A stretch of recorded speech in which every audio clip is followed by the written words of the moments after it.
शील प्रभुपाद की जय। राधा कुंज बिहारी भगवान की जय। राधा वृंदावन चंद्र भगवान की जय। गौर निताई भगवान की जय। जगन्नाथ बलदेव सुभद्रा सुदर्शन भगवान की जय। बालाजी भगवान की जय। अनंत कोटि वैष्णव वृंद की जय। निताई गौतमानंदे हरि हरि बोल। तो हमने श्रीमद् भागवतम के पहले अध्याय के 22 नंबर श्लोक तक कर लिया था और आज हम करेंगे 23 नंबर श्लोक से, जो इस अध्याय का अंतिम श्लोक है। ब्रूहि योगेश्वरे कृष्णे ब्रह्मण्ये ब्रूहि योगेश्वरे कृष्णे ब्रह्मण्ये धर्म वर्मिणि स्वाम काष्ठाम अधुना उपेते धर्मः कम शरणम गतः। ब्रूहि कृपया कहें। शिला प्रभुपाद की जय। ब्रूहि कृपया कहें। योग ईश्वरे योगेश्वरे जब होता है तो वो दो शब्द मिलके होता है, योग और ईश्वरे। योगेश्वरे कृष्ण भगवान कृष्ण, ब्रह्मण्य परम सत्य का एक नाम है ब्रह्म भी, ब्रह्मण्य यानी परम सत्य। धर्म वर्मणि रक्षक, स्वाम अपना, काष्ठाम धाम, अधुना इस समय, उपेते चले गए, धर्म धर्म, कम किसकी, शरणम शरण में, गतः गया हुआ। शौनक आदि ऋषि पूछ रहे हैं ये प्रश्न सूत गोस्वामी से। तो कहते हैं, चूंकि योगेश्वर परम सत्य श्री कृष्ण अपने निज धाम के लिए प्रयाण कर चुके हैं, अतएव कृपा करके बताएं कि अब धर्म ने किसकी शरण ली है। तो ये जो कथा चल रही है, ये तब चल रही है, तब ये ऋषि मुनि एकत्रित हुए जब भगवान कृष्ण अपने धाम चले गए थे। अर्थात द्वापर का अंतिम समय था, कलयुग प्रवेश कर गया था।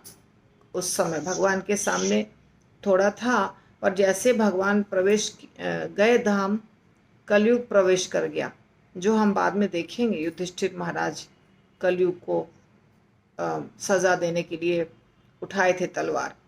तो कलयुग भगवान के सामने प्रवेश नहीं कर सकता था। तो इसलिए ये जो चल रही है, ये जो वर्णन हो रहा है श्रीमद् भागवतम का, सूत गोस्वामी और वहाँ जो ऋषि मुनि शौनक आदि ऋषि बैठे हैं, ये उस समय की बात है जब भगवान कृष्ण प्रयाण कर चुके हैं।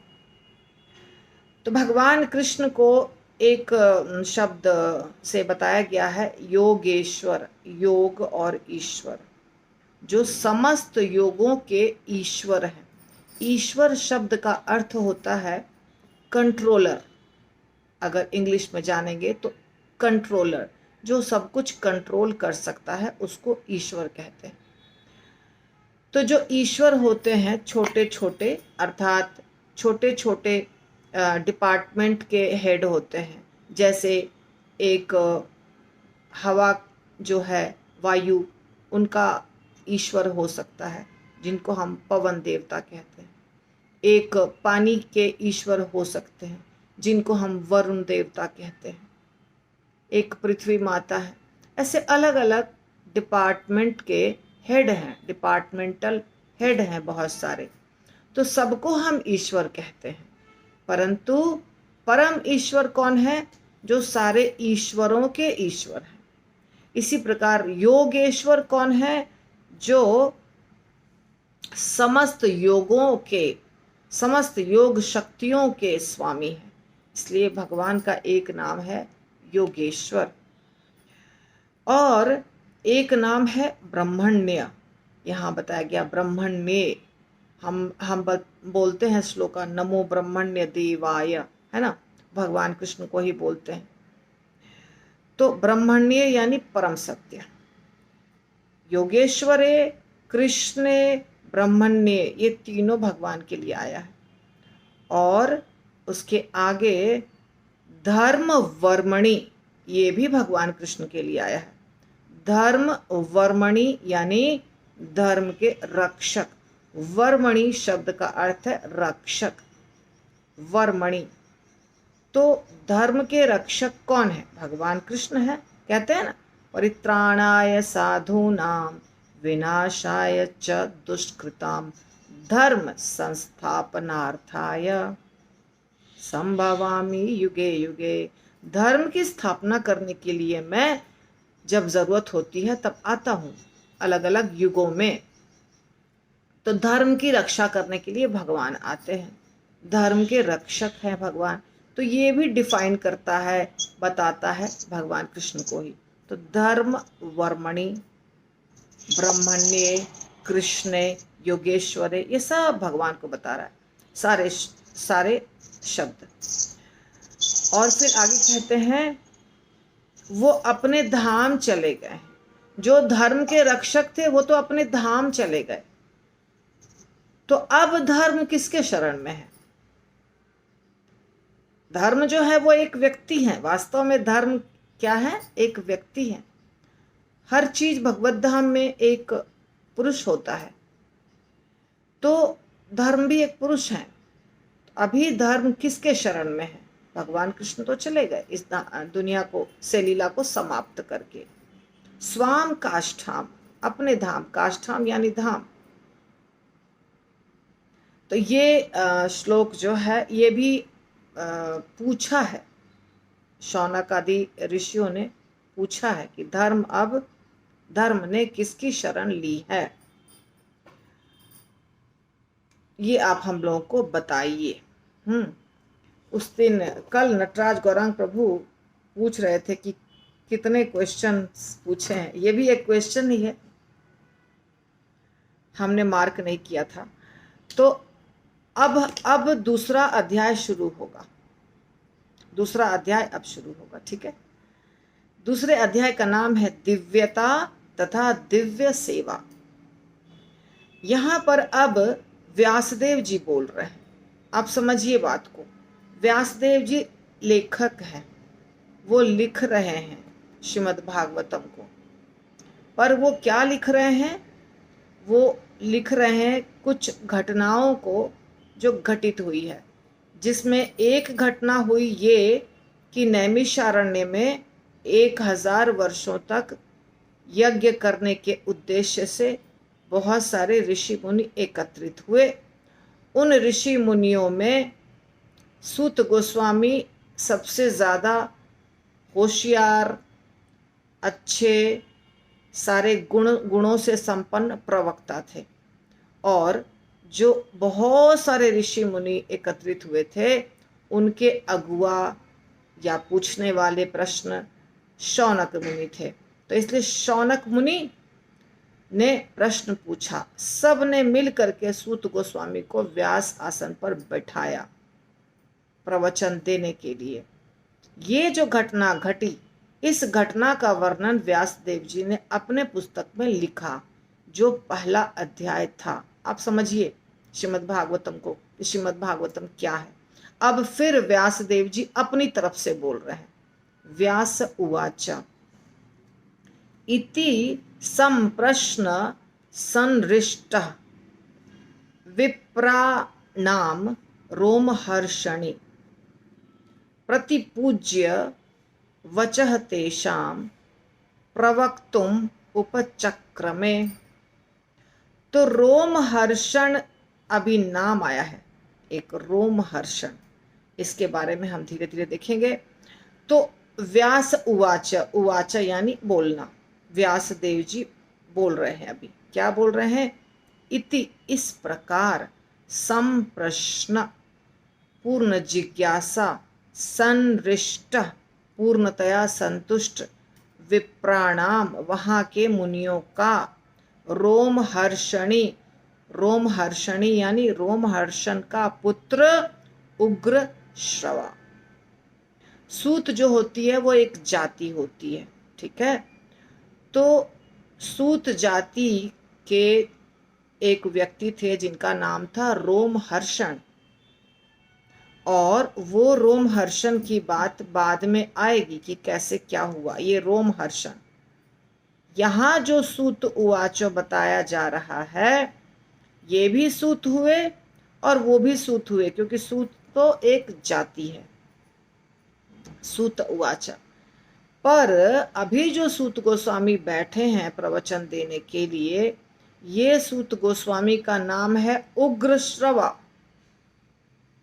जो अभी ऋषि मुनियों के सामने बोलने वाले हैं, जिनको आसन पर बिठाया है, उनका नाम हुआ उग्रश्रवा। उनके पिता का नाम था रोमहर्षण। ठीक है, तो इसीलिए इनका ये जो शब्द आ रहा है रोमहर्षणी, रोमहर्षणी, रोमहर्षणी यानी रोमहर्षण नहीं, रोमहर्षण के पुत्र उग्रश्रवा। प्रतिपूज्य धन्यवाद देकर वचः शब्द तेषाम उनके प्रवक्तुम उन्हें उत्तर देने के लिए उपचक्र में प्रयत्न किया। तो शौनक आदि ऋषियों ने उग्रश्रवा को, जो एक सूत थे, व्यास आसन पर बैठाया, उनसे प्रश्न पूछे। अभी कितने प्रश्न पूछे हमने नोटिस नहीं किया। तो दूसरा अभी हमें दिखा जिसमें कह रहे हैं कि धर्म ने किनकी शरण ली है। उसके पहले एक दिखा था कि जन कल्याण के लिए साधारण भाषा में बताइए क्या चीज करना चाहिए साधारण मनुष्य को। और भी प्रश्न होंगे। तो इन प्रश्नों को सुनने के बाद जो पहली बात सूत गोस्वामी बोल रहे हैं, वो श्लोक अभी आ रहा है। ये जब पहली बार सूत गोस्वामी अभी कुछ बोलेंगे तो क्या बोल रहे हैं देखिए। सूत उवाच, यहाँ पे 6 प्रश्न पूछा है। प्रभुपाद लिख रहे हैं कि नैमिषारण्य के मुनियों ने सूत गोस्वामी से 6 प्रश्न पूछे हैं। हमने ध्यान नहीं दिया, हमें सबको मार्क करना होगा। आंसर में आपको पता चल जाएगा कि किस किस प्रश्न का उत्तर दे रहे हैं। तो 6 प्रश्न इसके पीछे हो गया है। अब उनका उत्तर देंगे सूत गोस्वामी। ठीक है, सूत उवाच, सूत गोस्वामी अभी बोल रहे हैं। ठीक है, सूत उवाच, यम प्रव्रजंतम अनुपेतम अपेत कृत्यम द्वैपायनः विरह कातरः आजुहाव पुत्र इति तत्मयतया तरवः अभिनेदुः तम सर्वभूत हृदयं मुनिम आनतः अस्मि। तो ऐसे ही पढ़ती हूँ मैं, क्योंकि मुझे वो गा करके करने में बहुत समय लगता है। ठीक है, तो गा करके आपको सुनना है तो मेरे शॉर्ट्स में आपको सारे श्लोक मिल जाएंगे। सारे यानी जो इम्पोर्टेंट होंगे वो मैं डालूंगी, जो आसानी से बोल सकते हैं और जो बहुत महत्वपूर्ण है। तो सूत गोस्वामी जो बोल रहे हैं वो क्या बोल रहे हैं सुनिए। पहला शब्द है यम, जिसको प्रव्रजंतम संन्यास लेते समय, अनुपेतम जनेऊ संस्कार किए बिना, अनुपेतम यानी यज्ञोपवीत संस्कार किए बिना, अपेत संस्कार न करके, कृत्यम करणीय कर्तव्य, द्वैपायनः व्यासदेव ने, विरह वियोग से, कातरः भयभीत, आजुहाव पुकारा, पुत्र इति हे पुत्र, तत्मयतया इस प्रकार लीन होकर, तरवह सारे वृक्षों ने, अभिनेदुः उत्तर दिया, तम उसको, सर्व समस्त भूत जीवों के, हृदयम हृदय, मुनि को, आनतः अस्मि नमस्कार करता हूँ। तो श्री सूत गोस्वामी ने कहा मैं उन महामुनि सुखदेव गोस्वामी को सादर नमस्कार करता हूँ जो सबों के हृदयों में प्रवेश करने वाले हैं। जब वे यज्ञोपवीत संस्कार अथवा उच्च जातियों द्वारा मनाए जाने वाले उत्सवों को बिना किए संन्यास ग्रहण करने चले गए तो उनके पिता व्यासदेव उनके वियोग से भयभीत होकर चिल्ला उठे, हे पुत्र! उस समय केवल वृक्षों ने, जो वैसी ही वियोग भावना में लीन थे, शोकार्त पिता के शब्दों का उत्तर दिया। अब सूत गोस्वामी को बोलना है, श्रीमद् भागवतम यानी प्रश्नों के उत्तर देने हैं जो शौनक आदि ऋषियों ने पूछे थे। तो प्रवचनकर्ता को अपने मन से कुछ नहीं बोलना होता है। जो प्रवचनकर्ता परंपरा में आते हैं वे हमेशा अपने पूर्वज जो हैं, पूर्ववर्ती आचार्य जो हैं, उनके वचनों को ही बोलते हैं। और जब प्रश्न किया था शौनक आदि ऋषियों ने, तो भी यही प्रश्न किया था कि आप हमें वो बताइए जो आपने अपने गुरु से सुना है, ठीक है ना। तो सूत गोस्वामी के गुरु थे सुखदेव गोस्वामी। क्यों थे? सुखदेव गोस्वामी से सूत गोस्वामी ने सुना था। मतलब यहाँ पे भागवतम में, भागवतम जो श्रवण किया था वो गुरु की बात कर रही हूँ। वैसे गुरु तो इनके सूत गोस्वामी के गुरु, ये वाले सूत गोस्वामी जो उग्र श्रवा है, इनके गुरु इनके पिता ही थे, या और भी गुरु हो सकते हैं, जितना मुझे ध्यान में है बता रही हूँ। तो सूत गोस्वामी ने कहा, वो घटना याद आई कि कैसे कहाँ से शुरू करूं, तो उन्हें याद आई कि कैसे सुखदेव गोस्वामी जन्म होते ही निकल पड़े थे। वो घटना है ये, तो इसलिए कह रहे हैं यहाँ पे। अभी देखिए, आपको शब्दों को बताती हूँ पहले। साधारण जो शब्द हैं वो तो आप समझ जाएंगे। इस श्लोक में ज़्यादा मुश्किल शब्द नहीं है। देखिए, यहाँ है एक द्वैपायन जो बहुत बार आएगा। द्वैपायन का अर्थ है व्यासदेव जी। व्यासदेव जी का दूसरा नाम है द्वैपायन। और है तत्मयतया, इस प्रकार लीन होकर के। व्यासदेव जी को बहुत दुख हो रहा था क्योंकि उनके पुत्र जन्म लिए और घर छोड़कर चल दिए। कोई संस्कार नहीं हुआ उनका। सुखदेव गोस्वामी का कोई संस्कार नहीं हुआ, वो जन्म लेते ही निकल पड़े। तो इसीलिए सुखदेव गोस्वामी व्यासदेव जी हे पुत्र बोल करके पुकारते हैं। परंतु हे पुत्र बोलकर पुकारने के बावजूद भी पुत्र वापस नहीं आए और कोई जवाब भी नहीं दिया। जवाब किसने दिया? पेड़ पौधों ने। पेड़ पौधे जवाब दिए, कहने का मतलब आवाज गई व्यासदेव जी की और वही आवाज पेड़ पौधों से टकराकर वापस लौटी। गूंजी, आवाज गूंजी। जब आवाज गूंजती है तो ऐसे ही कि हाँ, वहां से गई और वहां से आई, यानी पेड़ पौधों ने जवाब दिया, ऐसा बताते हैं।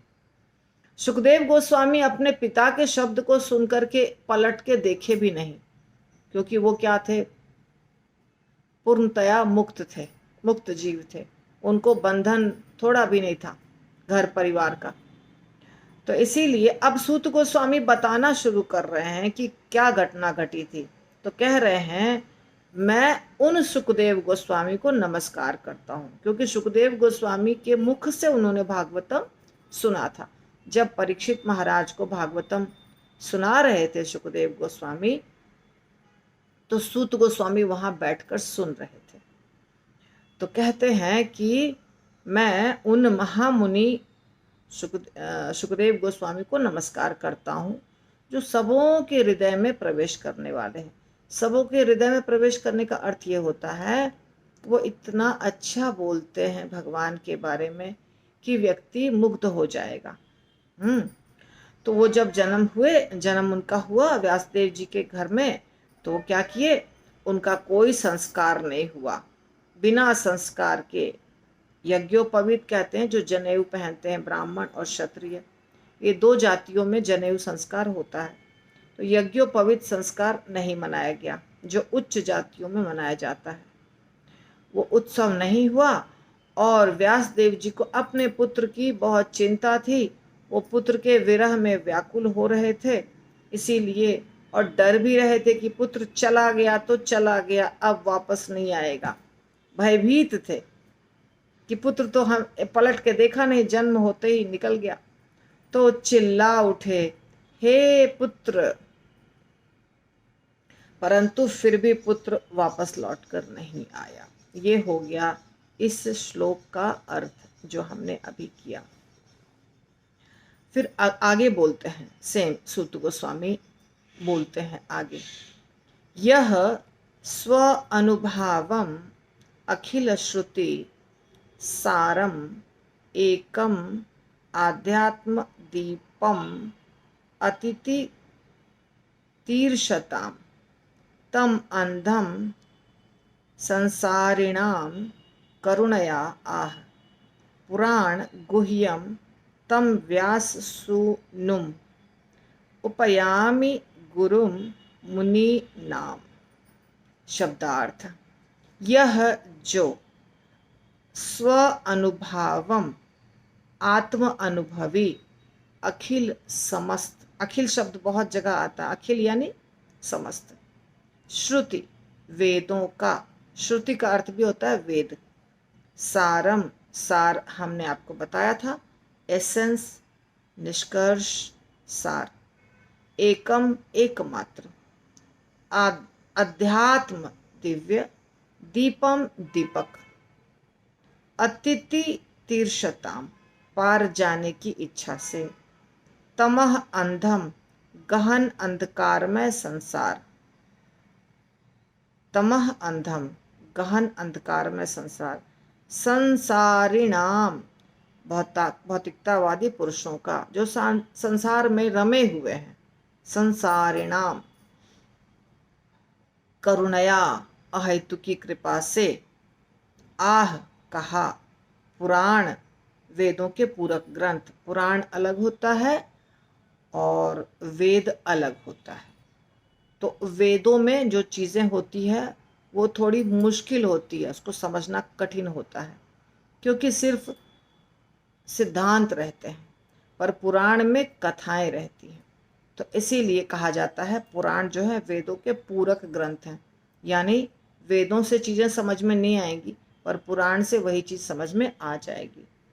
गुह्यम अत्यंत गोपनीय, तम उस व्यास सूनुम व्यासदेव के पुत्र को, उपयामी नमस्कार करता हूँ, गुरुम गुरु को, मुनि नाम मुनियों के।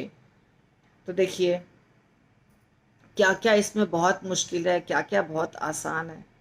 स्व अनुभावम, यहाँ अनुभावम का अर्थ अनुभवी, स्व खुद, आत्म अनुभवी, जिसको खुद का अनुभव है वैसा व्यक्ति, यानी कि सेल्फ रियलाइज्ड भी बोल सकते हैं थोड़ा थोड़ा।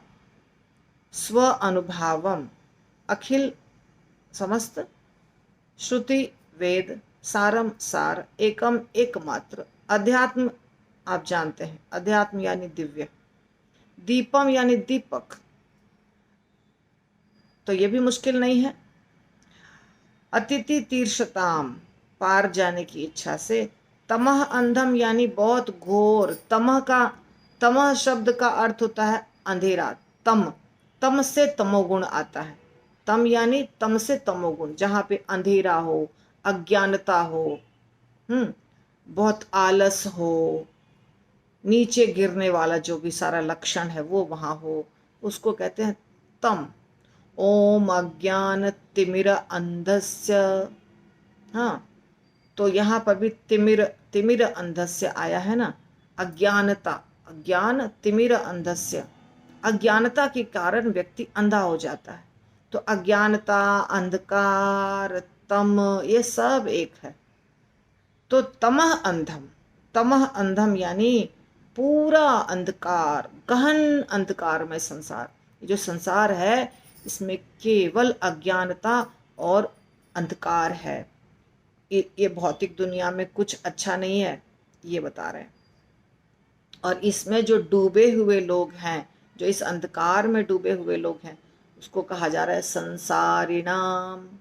संसारिणाम, संसार में ही फंसे हुए जितने मनुष्य हैं संसार में फंसे हुए। करुणया, करुणा, करुणा शब्द, जो भी शब्द को पढ़िए उसको ध्यान से पढ़िए, समझ में आ जाएगा। करुणा शब्द आप बहुत बार सुनते हैं। करुणा, दया, सब एक ही शब्द है। पुराण यानी आपको पता है शिव पुराण, भागवत पुराण, विष्णु पुराण, ऐसे ये सब पुराण है, इसमें कथाएं होती हैं। गुह्य भी आप जानते हैं, गुह्यम, गुह्यम यानी कॉन्फिडेंशियल, बहुत गहरा, बहुत गोपनीय, सीक्रेट, गुह्यम। अब ये तम जो है यहाँ पर आया है, ये तम अलग है इसका, यानी तम यानी उस, त्वम, तुम, उस तरह तम, उस, यहाँ त्वम नहीं है, तम है। तब तम शब्द का यहाँ उस आ रहा है। और व्यास सोनुम, सोनुम यानी पुत्र, सोनुम यानी पुत्र। तो इस प्रकार हमने देखा उपयामी नमस्कार करते हैं। तो मैं समस्त मुनियों के गुरु व्यास देव जी के पुत्र सुखदेव गोस्वामी को नमस्कार करता हूँ। सूत गोस्वामी सुखदेव गोस्वामी को नमस्कार कर रहे हैं, जिन्होंने उन निपट भौतिकतावादियों के लिए, जो संसार के गहन अंधकार में भागों को पार करने के लिए संघर्षशील हैं, अनुकंपा करके वैदिक ज्ञान के सार इस परम गोपनीय पुराण को स्वयं आत्मसात करने के बाद अनुभव द्वारा कह सुनाया। तो श्रीमद् भागवतम के बारे में चर्चा कर रहे हैं कि जो श्रीमद् भागवतम है, एक नंबर तो ये पुराण है। समझने वाली बात है क्या, इसको पुराण कहते हैं। ध्यान रखिए, ये आपको दिखाती हूँ। कल एक प्रभु जी आए थे ना, कल नहीं, एक दिन आए थे, बोल रहे थे हमको भगवत गीता समझ में नहीं, हमको भागवत समझ में नहीं आती। वो भागवत नहीं होता है, ये है श्रीमद् भागवतम, जो 12 स्कंद है। 12 स्कंद होता है श्रीमद् भागवतम में, 18,000 श्लोक होते हैं। ये है भगवत गीता, जिसमें 700 श्लोक होते हैं और इसमें 18 अध्याय होते हैं। ये भगवान कृष्ण ने बोला है और ये महाभारत से लिया गया है। महाभारत में ये है, उसके अंदर भगवान कृष्ण ने भगवत गीता बोला है अर्जुन को रथ पर, जब युद्ध होने वाला था। तो ये महाभारत का एक हिस्सा है। इसको कहते हैं श्रीमद् भगवत गीता, भगवान के वचन, भगवान के द्वारा गाया हुआ गीत। और ये हो गया भागवत पुराण, श्रीमद् भागवत पुराण, ये पुराण है। और महाभारत पुराण नहीं है, इतिहास है।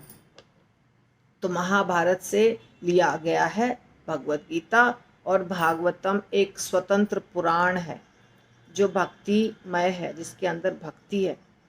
तो ये भागवत पुराण सुखदेव गोस्वामी ने परीक्षित महाराज को सुनाया, पर उसको, उस कथा को सुनाने के पहले खुद आत्मसात किया। अब खुद समझे वो इस बात को। और परीक्षित महाराज अकेले व्यक्ति नहीं थे सुनने वाले, बहुत सारे लोग बैठे हुए थे। तो जो सारे लोग बैठे हुए थे उसमें ज़्यादातर लोग क्या थे, संसारी दुनिया में फंसे हुए, जन्म मृत्यु के चक्र में फंसे हुए। परीक्षित महाराज भी उनमें से एक थे। परीक्षित महाराज भक्त हैं, परंतु परीक्षित महाराज भी एक गृहस्थ थे। और गृहस्थों को ही कहा जा रहा है यहाँ संसारिणाम, यानी ये जो संसार करके बैठे हैं, घर परिवार संसार, ये झंझट, जब माला करने का टाइम हो तो एक अलग समस्या, जब यात्रा जाने का टाइम हो तो एक अलग समस्या, है ना, पैसा नहीं है, बेटे की पढ़ाई, बेटी की शादी, ये सारा झंझट, ये क्या है, ये संसार। ये संसार जो हमने खुद ही, मकड़ी जैसे अपना जाल बनाती है ना, वैसे हमने खुद जाल पूरा बना के बैठे हैं हम। एक स्त्री और एक पुरुष मिलते हैं और अपना संसार तैयार करते हैं, अपना संसार। उसमें कुछ बच्चे होते हैं और वो बच्चों की पढ़ाई लिखाई जिम्मेदारी में पूरा हम फंस जाते हैं। तो इसे कहा जा रहा है गहन अंधकार में। ये क्या थोड़ा अंधकार नहीं है, गहन अंधकार में।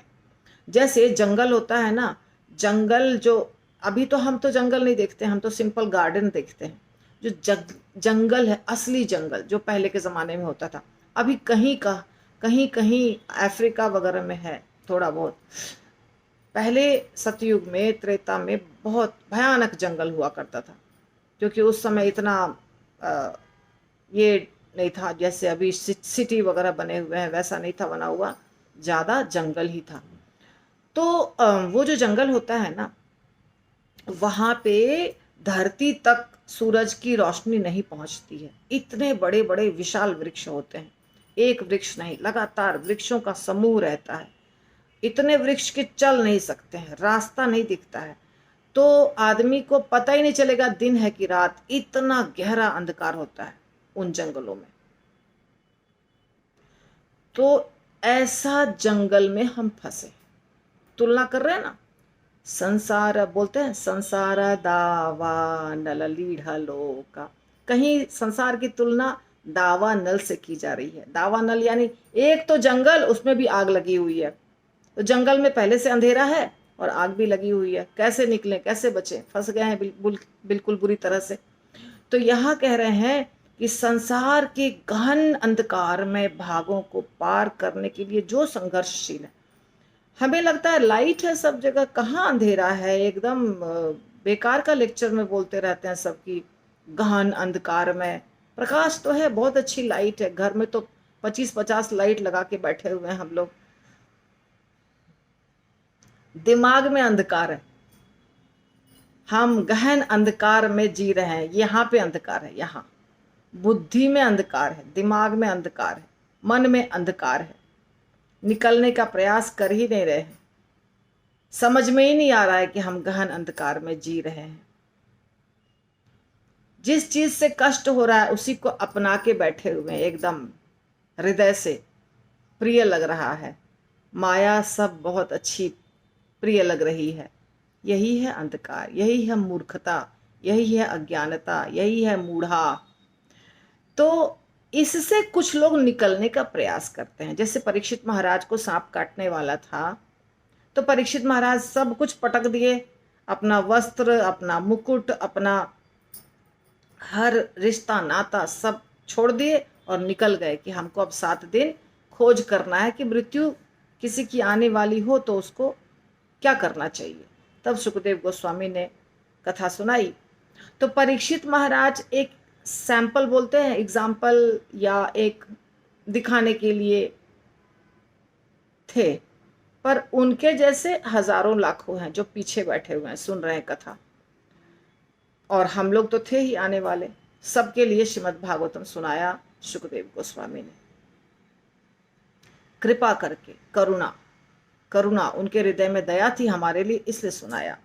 और जब वो खुद सुने थे तब उसको पहले उन्होंने आत्मसात किया। ऐसा नहीं हमने सुन लिया, कुछ अनुभव हुआ नहीं और हम सुना दिए, वो ज्ञान से फायदा नहीं होता। जब ज्ञान हमें जो आता है उसका जब हम रियलाइजेशन करते हैं, साक्षात्कार करते हैं, आत्मसात करते हैं, उसको हम फॉलो करते हैं, तब हम किसी को बताते हैं तो उससे फायदा होगा। तो आज हम यहीं पे रोकेंगे। आप लोग यदि पढ़ रहे होंगे तो आपके दिमाग में कुछ प्रश्न आ रहे होंगे, आप पूछ सकते हैं।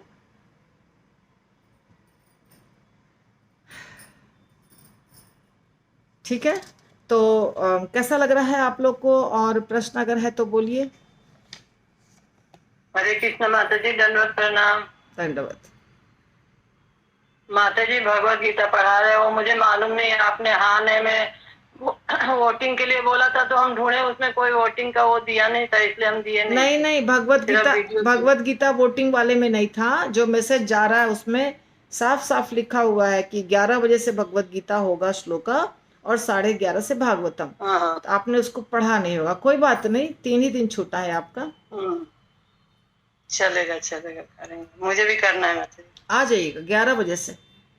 कोई कंफ्यूजन हो तो सर्वमयी मणि मंजरी से पूछ लीजिए, कोई भी किसी को कंफ्यूजन हो तो वो कोऑर्डिनेट कर रही है। चलेगा, ठीक है माता जी। अच्छा, हरे कृष्णा, धन्यवाद माता जी। धन्यवाद। किसी का कोई इस कथा से संबंधित कोई प्रश्न? नहीं है, अच्छी बात है। तो फिर हम लोग कल मिलेंगे। श्रील प्रभुपाद की जय, श्रीमद् भागवतम की जय। इताई गौतमानंदे हरि हरि बोल। हरे कृष्णा। पतितानां पावनेभ्यो वैष्णवेभ्यो कौन बोल रहे?